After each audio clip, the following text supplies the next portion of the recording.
حضرت سیدنا عثمان حیری رحمہ اللہ قیمتی لباس زیب تن فرما کے رستے سے گزر رہے تھے۔ امیر گھرانے سے تعلق تھا، کسی چیز کی کمی نہ تھی۔ گدھا دیکھا زخمی تھا، کوے اس کے زخم کو نوچ رہے تھے، لیکن گدھے میں اتنی ہمت اور سکت نہیں تھی کہ اپنے آپ کو کووں سے بچا سکے۔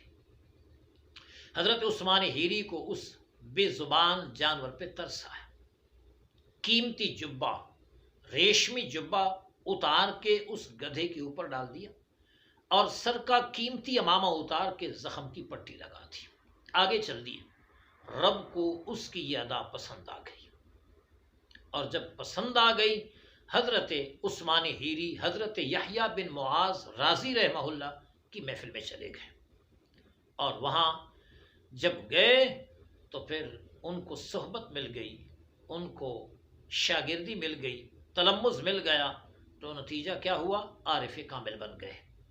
اگر کوئی شعیب آئے میسر شبانی سے کلیمی، 2 قدم ہے، استاد مل جائے پھر کیا کہیے، بڑی منزلیں دم زدن میں طے ہو جاتی ہیں اور بندہ منزل مراد سے آشنا ہو جاتا ہے۔